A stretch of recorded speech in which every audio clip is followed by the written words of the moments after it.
Magandang araw sa inyong lahat. Ako si Sir Francis Tulyao at sa video na ito ay ating pag-uusapan at pag-aaralan kung paano gamitin ang Microsoft Office PowerPoint presentation. Ito ay isa sa pinakamahalagang tool sa paggawa ng mga presentasyon para sa paaralan, opisina o negosyo. Ang PowerPoint ay isang programang bahagi ng Microsoft Office na ginagamit upang gumawa ng mga slideshow na naglalaman ng teksto, larawan, animation at video upang mas maging malinaw at kawili-wili ang pagpapahayag ng impormasyon. Ngayon, ating pag-uusapan ang mga basic hanggang intermediate na kaalaman upang makagawa ng sariling PowerPoint presentation. Una, buksan natin ang Microsoft PowerPoint. Kung nasa desktop ka, i-click natin ang Start menu at hanapin ang Microsoft PowerPoint.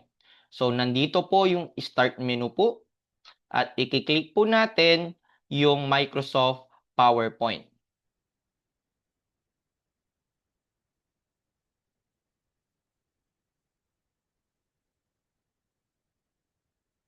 Kapag nabuksan na, may lalabas na window kung saan maaari kang pumili ng template. Makikita mo rin dito ang blank presentation o mga pre-designed templates na may iba't ibang mga disenyo. Para sa ating tutorial o sa ating pag-uusapan ngayon, pipiliin natin ang blank presentation upang magsimula mula sa simula.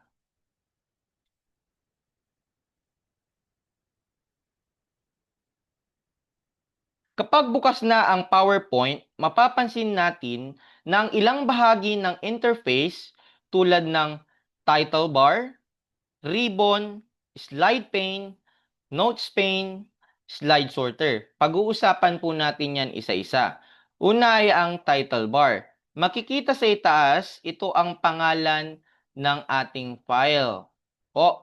Pangalawa ay ang ribbon. Pag sinabi nating ribbon, dito po natin makikita ang mga hanay ng tab tulad ng Home, Insert, Design, Transition, Animation, Slideshow at Review. At i-annotate ko po para makita po natin.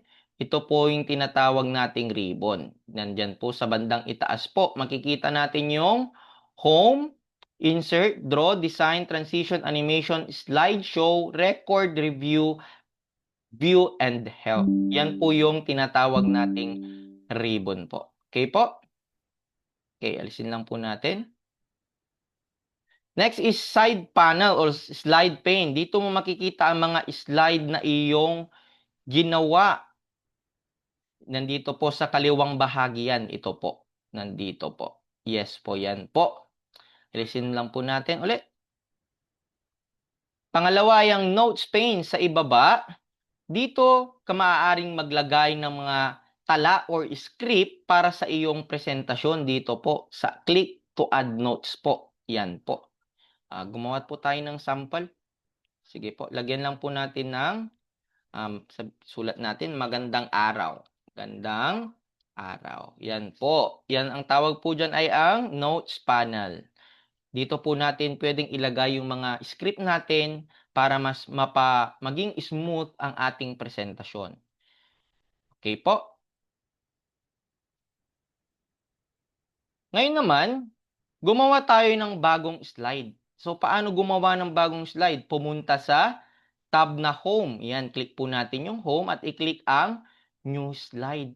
Asan po yung New Slide? Ito po, ilalagay po ulit natin. Ito po yung New Slide. Opo.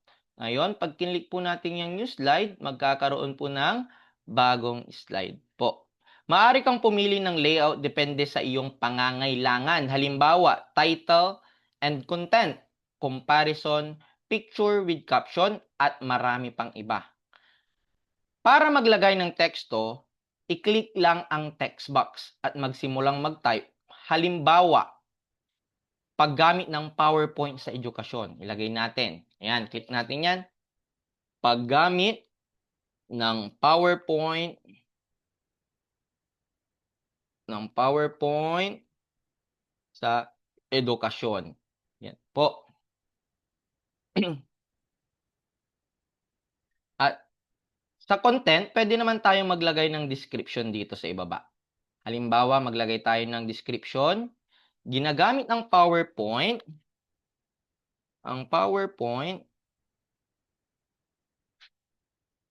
upang maging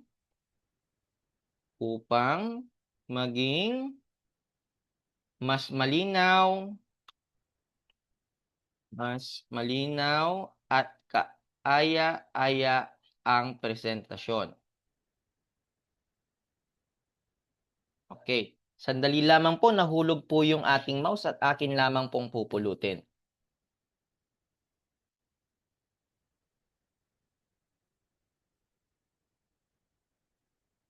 Yan po. Okay po.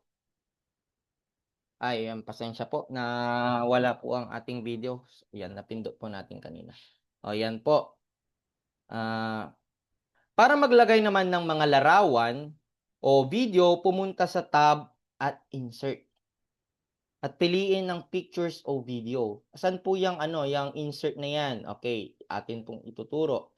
Yan, ilalagay po natin dito. Yan po, yung insert po. Para mag-insert tayo ng picture, kailangan po natin yan.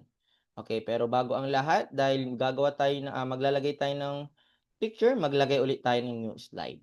Yan po. Ngayon, maglagay naman tayo ng larawan. Try natin maglagay ng larawan. Yan, insert, tas click natin yung picture, this device, at lalabas po ito.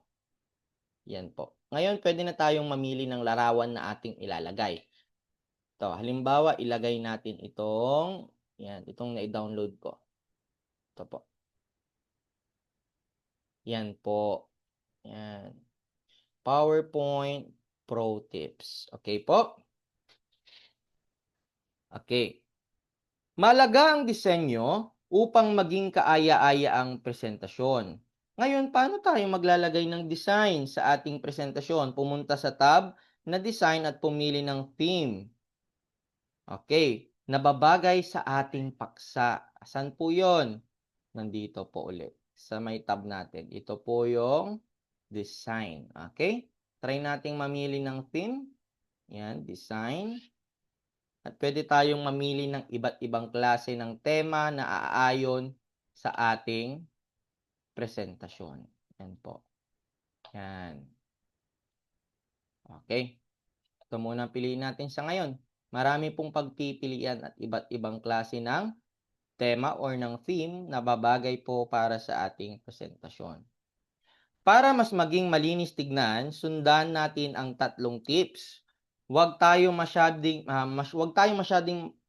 maraming nilalagay o maraming salita sa ating slide. Pangalawa, gumamit ng malinaw na font tulad ng Arial at Calibre. Okay, dahil nabanggit ko na rin po, saan po natin makikita yung font na yan? Okay, dahil dito, yan, nag-type na tayo dito kanina. Yan.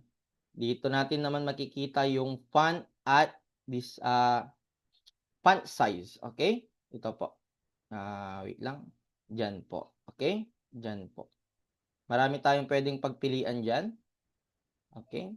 Pero mas maganda o mas mainam na gamitin natin ay ang Arial. Okay? Try natin gamitin ang Arial. Arial na font. Yan po. Arial. Yon, Arial. Tapos kung paano, pagpalalakihin naman natin, dito lang po sa my size. Okay? Yan po.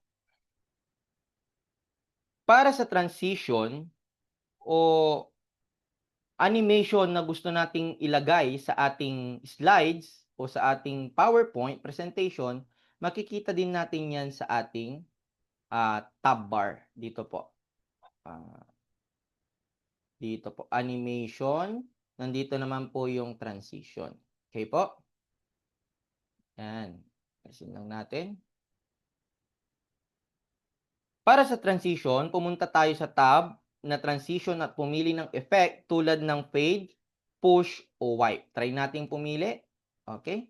Ito, transition. Yan. Try natin tong fade. Yan po ang effect ng fade. Itong morph, tingnan natin effect ng morph. How about yung push? Yun po. At marami pa pong iba tulad ng wipe, split, reveal. Opo. Yan po. Para naman sa animation, piliin ang text o larawan na gusto mong gumalaw. So, sa ano po, sa animation po is hindi po yung slides ang magkakaroon ng effect. Bagkus itong mga text na nilagay natin. Halimbawa, itong paggamit ng PowerPoint sa edukasyon. Click po natin at lagyan natin ng animation. Try natin yung appear. Yan po. Pag fade naman, yan po. Fly in, float in, split, at marami pa pong iba. Okay? Yan po. Okay, try natin yan. Split. Tapos itong isa naman, lagyan natin ng fade. Opo. At syempre, kapag tapos na tayo, subukan mong i-preview ang iyong presentasyon. Subukan nating i-preview ang ating presentasyon. Paano naman natin ito i-preview? Una is pupunta tayo sa tab na may nakasulat na slideshow at ipipindutin natin ang salitang from beginning upang makita kung paano ito lilitaw o iprepresenta muna. Okay, try natin pumunta sa pinakauna. Tapos pumunta tayo sa slideshow at i-click natin yung from beginning. Yan po. Maaari mo ring gamitin ang slideshow mode para sa aktual na presentasyon. Gamitin ang arrow keys sa iyong keyboard upang magpalipat-lipat ng slide. So, pwede natin gamitin yung arrow keys sa ating keyboard o pwede rin namang mouse or clicker. Pero ngayon, gamitin lang muna natin ang ating keyboard or arrow keys sa ating keyboard para ilipat po ang ating PowerPoint. Yan po. Yan po yung ginawa natin. Yan po. At syempre, yung larawan na ating inilagay. Okay po?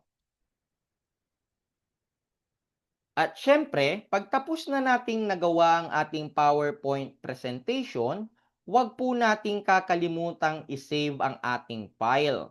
So, paano nga ba natin isi-save ang ating file? Una is pumunta sa file. Saan po yung file? Dito po. Wait lang po. Ilagay lang na. Ito po, file. Pagkatapos nating pumunta ng file, syempre, i-click po natin yan.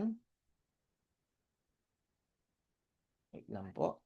Yan. Pagka-click natin ng file, yan po ang lalabas. Pagkatapos natin click yung file, pipiliin naman natin itong save as. Yan po. Save as. Po. Ngayon naman, save as. Tapos pipili po tayo ng folder kung saan po natin gustong ilagay. Halimbawa, ilalagay po natin siya sa desktop. At syempre, huwag natin kakalimutan na lagyan ng file name. Lagyan natin ng file name, PowerPoint Presentation. 1, yan. Ngayon, i-click po natin ang Save. Ganun lamang po kadali gumawa o gumamit ng PowerPoint presentation. Okay? At syempre, maaari din natin itong i-export bilang PDF o video sa pamamagitan ng File, Export. Try naman natin sa PDF. File, tapos Export. Ito po yung export. Click natin. Yan po, Export. Opo. Yan. Try natin, Export. Export as PDF. Yan. Create PDF, XPS document. Yan po. Balik lang tayo. At yan ang aking presentasyon kung paano po gamitin ang PowerPoint presentation. Ngayon, alam mo na kung paano magbukas ng PowerPoint, gumawa ng slides, magdagdag ng mga larawan at teksto, magdisenyo gamit ang mga transition at animation, at magpresenta ng profesional. Yan lamang po. Maraming salamat po. Sana po ay may mga natutunan po kayo sa ating maikling pagpapaliwanag.